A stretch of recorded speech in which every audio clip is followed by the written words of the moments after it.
ধর্মকে অস্ত্র হিসেবে ব্যবহার করার খুব কমন একটা টেন্ডেন্সি আমাদের থাকে। যখন ধর্মের ঠিক যেই জায়গাটায় আমার সাথে মিলে যাচ্ছে আমি ঠিক ওটাই সবাইকে বলছি, এবং যেই জায়গায় আমার সাথে মিলছে না, কনফ্লিক্ট হচ্ছে, ওই জায়গায় মানুষ আমাকে প্রশ্ন করলে আমি প্রচন্ড রেগে যাব, অথবা আমি বলবো যে না না, ওটা নিয়ে তুমি বেশি কিছু জানো না, বা এটা বাদ দাও, উড়িয়ে দিই। আমরা ধর্মকে এই যে আমরা নিজের মতো করে ব্যবহার করছি, একটা অস্ত্র হিসেবে ব্যবহার করছি, এটার খুব কমন এক্সাম্পল আমরা দেখি হাজব্যান্ড ওয়াইফের রিলেশনশিপে। হাজব্যান্ড তার নিজের মতো করে দেখা যাচ্ছে ধর্মকে বলছে, স্ত্রী তার নিজের যেই যেই জায়গা মিলে যাচ্ছে ওই জায়গাগুলো বলছে, বাবা মা নিজের যেই জায়গা মিলে যাচ্ছে ওটা বলছে, সন্তান নিজের যেই জায়গা মিলে যাচ্ছে ওটা বলছে, তারপরেও একটু দোটানার ভিতরে থাকে, কারণ সন্তানরা তো আসলে একটু চাপে থাকে। ওভারঅল আমরা সব জায়গায় ধর্মকে জাস্ট নিজের একটা অস্ত্র হিসেবে ব্যবহার করি। এবং তাহলে আসলে কি আমরা ইসলাম ধর্ম বা আল্লাহকে মানছি, নাকি নিজেই কাইন্ড অফ ইসলাম ধর্মকে মডিফাই করে একটা নিজের ধর্ম আমরা প্রচলন করছি?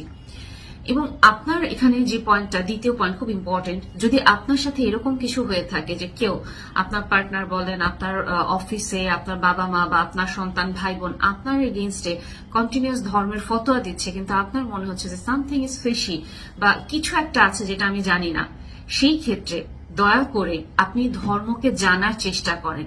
আল্লাহ ইসলামকে যেভাবে বলেছেন, কোরআন শরীফ, হাদিস, তাফসির, অনেক কিছু আছে, এগুলো আপনি আল্লাহর যে ইসলাম ধর্ম, নবীজি যেটা প্রিচ করেছেন, প্রচার করেছেন, ওটা অবশ্যই আপনি জানতে পারবেন। অবশ্যই আপনি এটা করবেন না জাস্ট গুগল ঘেটে একটা দুইটা আয়াত আপনি হঠাৎ করে নিয়ে চলে আসলেন এবং তারপরে আপনি ওটা অ্যাপ্লাই করা স্টার্ট করে দিলেন। এটা কখনোই সম্ভব হবে না। এবং এটা যখনই আমরা করি তখন যেটা হচ্ছে, আমাদের ধর্ম সম্পর্কে বিভিন্ন রকমের প্রশ্ন তৈরি হচ্ছে মনের ভেতরে, আমাদের ক্ষোভ তৈরি হচ্ছে আল্লাহর এগেইনস্টে, যে এটা কিভাবে সম্ভব, আমার ধর্ম এত হিপোক্রেসি কিভাবে করে, এত ডাবল স্ট্যান্ডার্ড কিভাবে শো করে। কিন্তু আমি যখন জিজ্ঞেস করি আমার ক্লায়েন্টদেরকে রেগুলার বেসিসে, যখন ওনারা এই কথাগুলো বলেন বা রেগুলার লাইফে যখন কারোর সাথে ডিসকাশনে বসা হয়, তখন ওনারা কিন্তু একটা জায়গায় থেমে যায় যে আসলেই কি উনি কোরআন যেটা আমাদেরকে বলা হচ্ছে তোমার জীবন সম্পর্কে জানার জন্য, এটা তুমি পড়ো, হাদিস তুমি এটা থেকে তোমার নবীজি সম্পর্কে জানো, নবীজির সিরা এটা থেকে তুমি তোমার নবীজি সম্পর্কে জানো, এগুলো কি আসলে ডিটেইলস পড়া আছে কিনা, ওই জায়গায় কিন্তু তখন চুপ করে যায় মানুষ। কারণ এটা কখনোই বেশিরভাগ ক্ষেত্রে আমাদের ডিটেইলস পড়া থাকে না, আমরা ওটা জানি না, আমরা একটা দুইটা আয়াত কোট করে জাস্ট নিজের মতো করে ব্যাখ্যা করি। ইভেন অনেক সময় আমরা যেটা করি যে একজন স্কলারকে ফলো করি, এবং এটা আমরা ভুলে যাই যে একজন মানুষ সবকিছু জানবেন না। একজন স্কলারের ডেফিনেটলি কোনো না কোনো জায়গায় জানার হয়তো লিমিটেশন আছে, ওটা শেষ আছে। আমরা চেষ্টা করি কয়েকজন স্কলারকে দেখতে, স্কলারদের যারা অনুসারী ওনাদের সাথে একটা কমিউনিটি যারা থাকে ওনাদের সাথে কথা বলতে। তখন আমরা বুঝতে পারবো যখন নিজে আমরা কোরআন পড়ছি, তাফসির পড়ছি, আমরা জানি এবং স্কলারদের সাথে কথা বলছি, দেড় নট একজন, কারণ অনেক সময় এখান থেকেও মিসকনসেপশন ক্রিয়েট হয়ে যায়। সো ওভারঅল আপনাকে এই জিনিসটা মাথায় রাখতে হবে যে আপনি অবশ্যই ইসলাম জানার জন্য আপনাকে পড়তে হবে। আপনি যখন কোরআন স্টাডি করবেন, কোরআনের টিচারের আন্ডারে পড়েন, এবং ডেফিনেটলি একজন জাস্ট অন্ধভাবে ফলো করবেন না। আর আরেকটা জিনিস যেটা ইম্পর্টেন্ট, যে কেন আসলে এই কথাটা বলছি, কারণ আমরা বলি যে এখন তো বয়স হয়ে গিয়েছে, আমি কি পড়তে পারবো, আসলে এত সময় এত নাই, তো অনেক ব্যস্ত। আপনার 70 বছর বয়স হলেও আপনি পড়তে পারবেন যদি আপনার জানার আগ্রহ থাকে। আপনার যে 5, 6, 9, 10 বছর বয়সেই আপনাকে আরবি বা কোরআন শরীফ পড়তে হবে, জিনিসটা এরকম না। আপনার জানার আগ্রহ থাকলে আপনি যে কোনো বয়সে শুরু করতে পারেন। কিন্তু এই ব্যাপারটা আমাদের মাথায় রাখা উচিত, আমরা আসলে আস্তে আস্তে করে আল্লাহ আমাদেরকে যে ধর্মটা দিয়েছেন, আমাদের নবীজি যেটা প্রচার করেছেন, আমরা না ওখান থেকে সরে আসছি।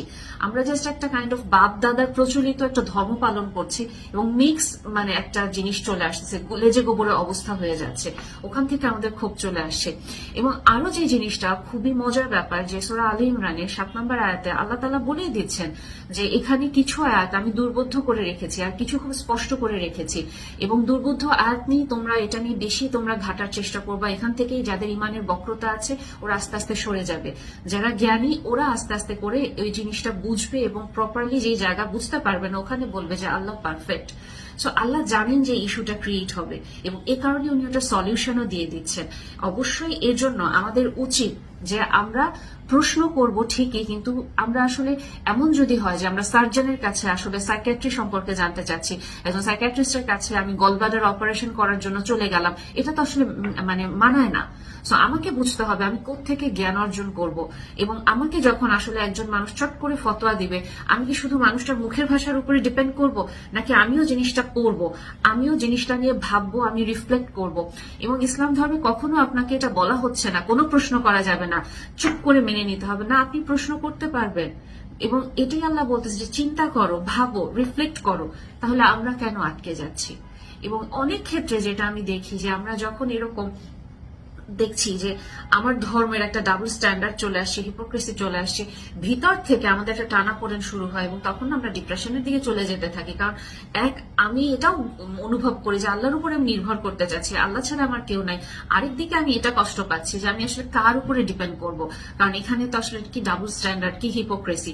কাজেই আমি জাস্ট এজন্য আজকে ভিডিওটা করছি যেন আমরা মানুষের মুখের কথা বিশ্বাস না করি, নিজেরা করি। এবং যারা আসলে এই কোরআন শরীফ নিয়ে জানেন, পড়াশোনা করেছেন, শায়ক আছেন, মুফতি আছেন, অনেক স্কলার এখন এভেলেবেল, ইন্টারনেটের মাধ্যমে ইন্টারন্যাশনাল স্কলারদের সাথেও আপনারা যোগাযোগ করতে পারেন।